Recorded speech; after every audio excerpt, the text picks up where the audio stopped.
గడిచిన 2-3 రోజులుగా రాజమండ్రి పట్టణంలో ఏదైతే ఈ పాల కల్తీ జరిగిందని చెప్పేసి చాలా మంది హాస్పిటల్లో కానివ్వండి, అలాగే నలుగురు మరణించడం కూడా జరిగింది. దీనికి సమగ్రమైనటువంటి స్పందన ఉండాలని చెప్పేసి ప్రభుత్వం తరఫున చంద్రబాబు నాయుడు గారికి కానివ్వండి, ఆరోగ్య శాఖ మంత్రులు కానివ్వండి, లోకేష్ గారికి కానివ్వండి, స్థానిక ఎమ్మెల్యే గారికి కానివ్వండి, మొత్తం జిల్లా యంత్రాంగం ఎస్పీ గారి నుంచి కింద స్థాయి వరకు ఏఎన్ఎంల వరకు ప్రతి ఒక్కరూ కూడా ఒక యుద్ధ ప్రాతిపదికన ఈ సంఘటనకు స్పందన ఇవ్వడం జరిగింది. అదేవిధంగా పోలీస్ శాఖ కూడా ఈ సమగ్రమైనటువంటి స్పందనలో భాగంగా ఎవరైతే బాధితులు ఉన్నారో వారిని ముందుగా ఏ విధంగా ఆదుకోవాలి అని చెప్పేసి ఒక చర్య, ఎటువంటి ఖర్చు కూడా ఈ బాధితులు పెట్టుకోకూడదు, ప్రభుత్వమే వారికి సహకారం అందిస్తుందని చెప్పేసి స్వయంగా చంద్రబాబు నాయుడు గారే వారు అనౌన్స్ చేయడం, చనిపోయిన కుటుంబాలకి 10 లక్షలు ఎక్స్‌గ్రేషియా ఇవ్వడం, అలాగే ఈ పాలు ఎవరైతే వినియోగించారో దాదాపు 290 మంది వారి శాంపిల్స్ తీసుకుని వారికి కూడా ఏమన్నా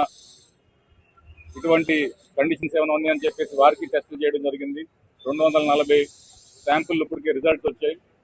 ఎటువంటి అబ్నార్మల్ రిజల్ట్ అయితే రాలేదు. కాబట్టి వీరంతా కూడా సురక్షితంగానే ఉన్నారనుకోవచ్చు.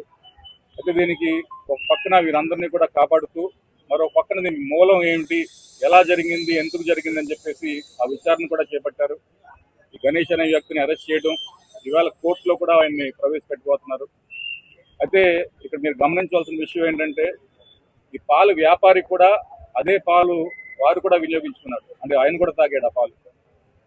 ఆయనకి కూడా కొంచెం పరిస్థితి కొంచెం ఆ బ్లడ్ టెస్ట్ లో కొంచెం ఎక్కువగా క్రియేటిన్ అనే విషయం ఆయన కూడా ఉంది. అయినప్పటికీ ఆయనకి కూడా ఇప్పుడు కోర్టులో ప్రవేశపెట్టడం జరుగుతుంది. అయితే ఇక్కడ దీని మూలం ఎలా జరిగిందని చెప్పేసి మీరు గమనించినట్లయితే ఆయనకు ఒక చిల్లర్ ఉంది, బాగా పాత పడిపోయినటువంటి చిల్లర్ అది.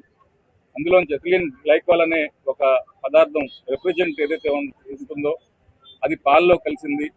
2 రోజులు మాత్రమే 15, 16 లేకపోతే 16, 17 తారీఖుల్లో లీక్ అవడం, 17 సాయంత్రం ఆయన మళ్ళీ రాజమండ్రికి తీసుకొచ్చి అది రిపేర్ చేయించుకోవడం, ఇవన్నీ కూడా జరిగినాయి. కాబట్టి మళ్ళీ ఆ తర్వాత పాలు మళ్ళీ కల్తీ అవ్వలేదు. ఆ 2 రోజులు మాత్రం ఎవరైతే ఈ పాలు తాగారో వారందరికీ కూడా ఈ పరిస్థితి వచ్చింది. కాబట్టి ఇది ఒక వ్యాపారవేత్త అంటే ఎక్కువగా డబ్బులు ఆర్జించడానికి కాదు, ఆయన ఎక్విప్మెంట్ ని సరిగ్గా మెయింటైన్ చేయక జరిగినటువంటి దుర్ఘటనగా మనం భావించాలి.